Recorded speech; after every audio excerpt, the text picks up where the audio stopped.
Should duelists make money playing in Yu-Gi-Oh tournaments? And that's today's discussion right now. It does lead to a further discussion of whether or not it is right to monetize your hobby and if everything should be monetized. But let's get this here. It's coming in from Nerd Factor, who is a person I trust really for giving really strong takes, and also is a great content creator here. We're going to say, kept my mouth shut about the whole pricing debate because this is an insane nerd take. But with this wall of text, we finally opened the can of worms. Yu-Gi-Oh pricing does not matter. It leads towards another player here, Ding Kang Fam, who talked about Yu-Gi-Oh pricing. He does this like gigantic wall of text over here, and he does go over how like a lot of players go into Yu-Gi-Oh for different reasonings, and some of them want their time to be at least somewhat rewarded when they can play the game here. It goes into a lot of like mental health, like psychology stuff also we're at it though, but we're not talking about this. We are talking about specifically this over here, and it's whether or not it is right for players to go and make money or make huge amounts of money through Yu-Gi-Oh pricing. If you play something like Fortnite or even an Overwatch or League of Legends or like MOBA games like Dota 2, there are people out there who can make upwards of 6 figures to millionaires just by simply playing a video game and being good at it at a really high level. Like in StarCraft, you can go make a whole lot of money if you're a really good player at StarCraft 2. So it goes into talk about that the only people who even have significant gain from increased pricing are the few elite who can even consistently top events. That's like 0.0001% of players out there, and that is true actually. If you go to like YCSs or even regionals, a lot of these players happen to be multiple time regional and YCS winners, and those already have enough money to regularly attend events and are invested enough to be this good at the game. Most players won't travel to Chile in late September to go to the YCS tournaments. I agree with you on that. These people don't need prize money, and if you do need prize money to be able to afford events, you should not attend events. That's just gambling at that point. And no, this is not a nerd hates poor people take. This solution is just trying to put the cart before the horse. If you want to make the game accessible, you don't additionally reward the top 0.0001%. You make the barrier to entry cheaper. Cheaper cards, remote events, more event locations. In the same vein, good prize pool is not a real incentive to pick up the game for like regular people. Now this leads to another further issue that I do want to talk about later on as it relates towards card trading and the market and people selling and TCG player, but I cannot grasp the person who looks at profit margin possibilities when trying to find a new hobby. Let the capitalism brain chill for a sec. This isn't your job. It quite literally is the opposite. Like 20 pro players quitting over this also really doesn't matter at all, and it's crazy how some people think this as the game dying. Boo-hoo. Crying a cuck doesn't play anymore, whatever we do. Bro, what do you care? Alright, I'll say this though. There are a lot of people who live vicariously through like pro players. It is a thing that happens. Like if like Joshua Smith or Jesse Cotton or Pac, if they win, there are some players out there who are such major fans of those duelists that they kind of feel good about themselves when they win. It exists. TLDR, making the pricing better doesn't solve any real issues. It incentivizes gambling on your success, makes decisive matches way more toxic due to higher stakes, isn't a real incentive to start the game for non-hustlers. Keep the elite around, no one cares, should happen anyways. I'm gonna say, you do know that increasing pricing doesn't affect only YCS tops, but also regionals and even OTS championships. Maybe I just missed it, but 99% of the discussion I have seen is pro players complaining in the top 16. Buy them Ferrari, that's not really true. Number 2, that's cute and all. As I said, I'm not strictly against increased pricing, but I don't think giving a regional winner $50 is gonna achieve much. Having a better OTS pack, like including generic staples, is a good gesture. Okay, so like, I do believe, I think everybody agrees, that in improved pricing, alright then, it's really dependent on the location and where you're at, alright then. So I do know locals that if you win that tournament on that day, they'll give you Nintendo Switches, they'll give you $1,000, they'll give you like 3 PS5s, they'll give you like upwards like 48 booster boxes, sometimes 64 booster boxes. Like I've seen some crazy pricing out there. There are definitely stores out there who have given like, if you win this tournament, we'll give you 5 PS5s. It exists, 100%. However, I'll say this though, there are definitely like some locals that like, if you like participate in it and you win, you're gonna get maybe like 16 booster packs, and that sucks. And it's very highly dependent on where you are at and how active your area really is. But I don't want to go over another thing else here, and it's the fact that, like, yes, it is true. People who do excel at this game represent a 0.001% of, you know, the overall Yu community. And also, while I'm at it, though, you can make counter arguments to that and be like, well, the top 0.1% out there who play StarCraft, or they play Dota 2, or they play League of Legends, or they play Overwatch, or even like the Olympics are happening right now, okay? There are some Olympians out there who are being paid millions of dollars. There are some Olympians out there who are not even being paid a cent. There are some Olympians out there who are performing in the Olympics that don't make any money, or they make a couple $100 or a couple $1,000. Some of them make millions, and at least, but there's no discussion on that. There really is like no discussion on like if all like Olympians should make the same amount of money. Like, should you pay like LeBron James for participating in the Olympics the same amount of money as somebody who participates from South Korea the same amount of money, or Japan?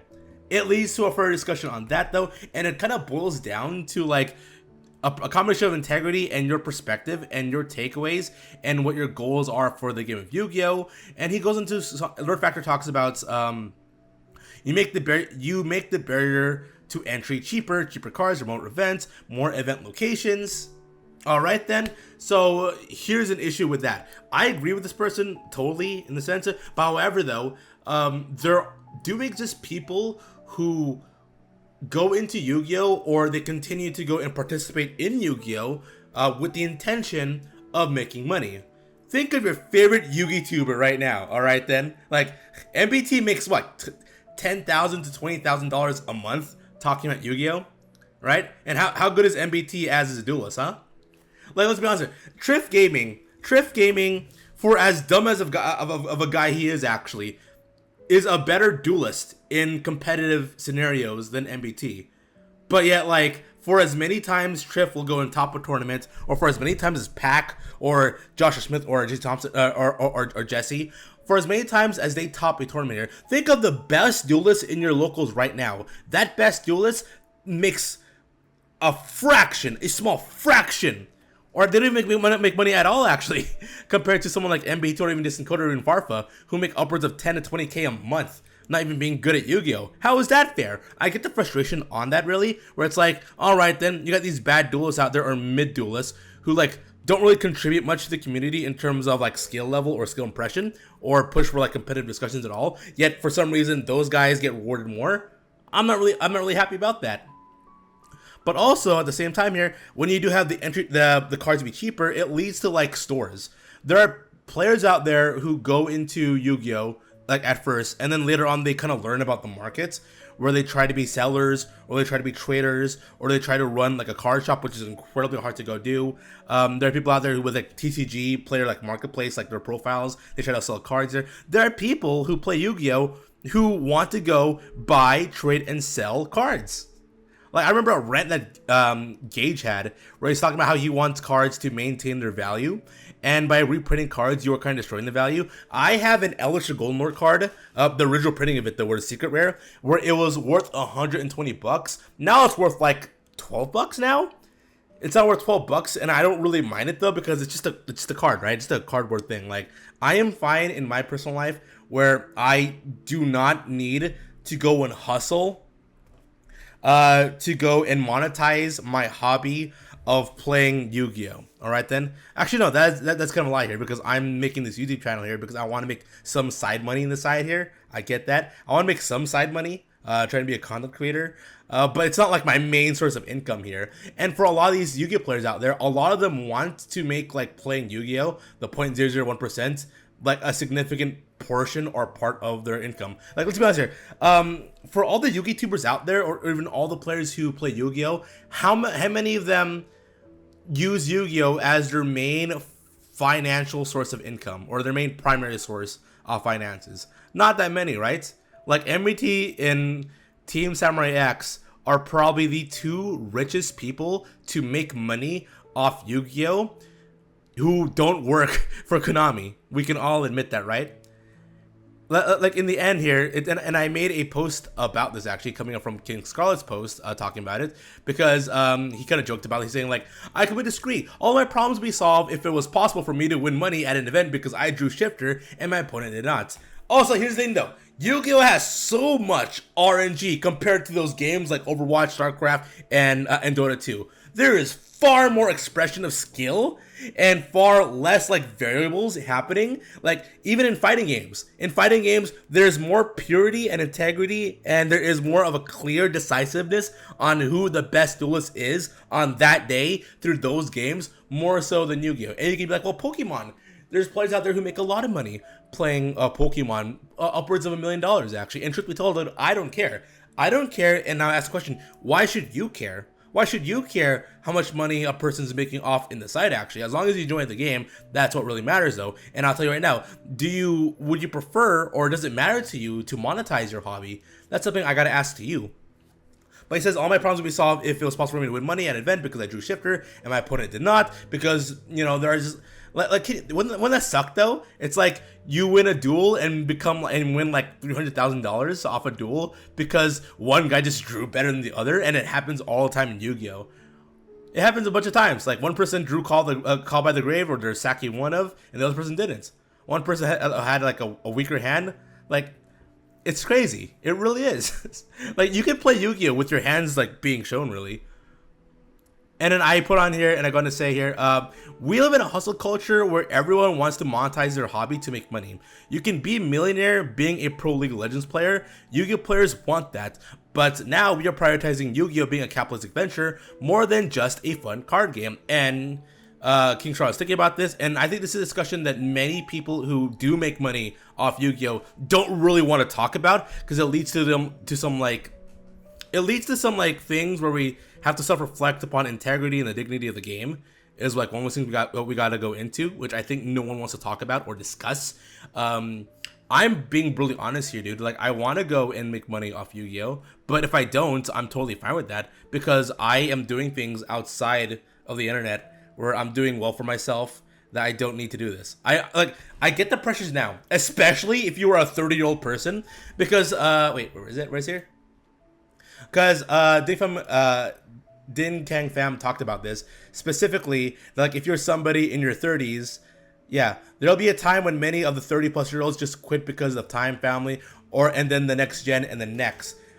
Well, that's more of a community thing, isn't it? Where 30-year-old players, duelists, should invite 20-year-olds, and the 20-year-olds should invite like the young teens to further get into the game of Yu-Gi-Oh. And then it leads to a further discussion on like, is it Konami's responsibility or is it the community's responsibility to go bring in new players? It leads to a lot of questions, and it all is based on perspective. Like, what is your perspective on money? Do you prefer or do you want to monetize your hobbies for money? Do you think it is a company's responsibility to go bring in new players? Do you think it's a combination of the community? Should content creators, or I think Mr. Beast even like did a tweet about this, where he says like, as a content creator, like you should do your best to help those out there, even though it's not really your responsibility. It's the government's responsibility. Like, a lot of this does boil down to perspective. We're not just talking about like, yes, there are players out there who want to go make a lot of money and they want to monetize their hobby and they want to make a whole lot of money playing the game of Yu-Gi-Oh! Same way there's people out there who monetize and make a whole lot of money playing their games, putting their hobbies out there. But then it becomes like a severe case of play to win, and it invites a lot of troubled people into Yu-Gi-Oh! And it stops becoming, hey, we're playing Yu-Gi-Oh! Because we enjoy Yu-Gi-Oh! And we love playing games, and we miss out on the connection for the sake of like toxicity, where you're inviting people who are playing the game with the pure intention to go and make money off it. I don't really like that, especially because the fighting game community is a lot more in sync than the Yu-Gi-Oh! Community. I can 100% say that. I can definitely say that with utmost complete certainty. Like, fighting game players from Tekken and Street Fighter, they are more close-knit and way more together as opposed to like players who play Yu-Gi-Oh! Because for Yu-Gi-Oh! It's like, if you don't agree with me, then you're a bad person, right? If you're a Yu-Gi boomer, you're a bad person. If you like playing meta, you're a bad person. If you like casually, then you're a bad person. And we see it all the time, even through content creators, where they're gonna be like, if you don't like X and Y, even if it's a thing that's outside of Yu-Gi-Oh, then you're just a bad person. A lot of like pointing fingers, and especially there's a lot of like bad like minds out there who play like Yu-Gi-Oh. I don't invite it. For pricing, if it happens where Yu-Gi-Oh pricing improves to the point where you can become a millionaire off playing this game, I'm like whatever about it. But at the same time, though, I do think the community should do better in bringing up players who are not in their 30s into the game of Yu-Gi-Oh! That's something that I do believe it is a responsibility of players in the community, especially major voices and major figureheads, to bring in players. Because it's a lot more easier for people outside the bubble to make fun of Yu-Gi-Oh! Players as opposed to players within the bubble of Yu-Gi-Oh! Bringing in new players into the game. And I think we need to do a lot better in that and trying to promote a positive environment able to do so. Now, am I a positive person? Hell nah! I admit that, but I try though. I really do try. And I am not a fan and I'm not supportive personally in like, you need to like monetize your like hobbies. You don't need to. You can, like on the side through being a content creator, you can make some money. Like you can kind of make some money. Because if you win a Yu-Gi tournament, you might get a PS5, you might get a bunch of boxes, you might get a playmat. You can make some money off it. But this is an expensive hobby. And if you have the downtime and you have enough money to go and just like casually spend on dumb cardboard that will lose its value and travel to like Germany or to Chile to go and like rent out a hotel, stay there for about 3 days and go play Yu-Gi-Oh, I think you're in a really good financial position already. All right, you really are. Especially if you're in the California area where a lot of Yu-Gi-Oh players happen to be like computer engineers, or you happen to live in the Silicon Valley area, you're pretty well financially. If you're not doing well financially, there are alternatives for you to go play Yu-Gi-Oh, and I just wish there was like more ways for like players to feel more comfortable about playing the game of Yu-Gi-Oh and not just be incentivized off money. Well, there goes my rant over there. Oi oi oi.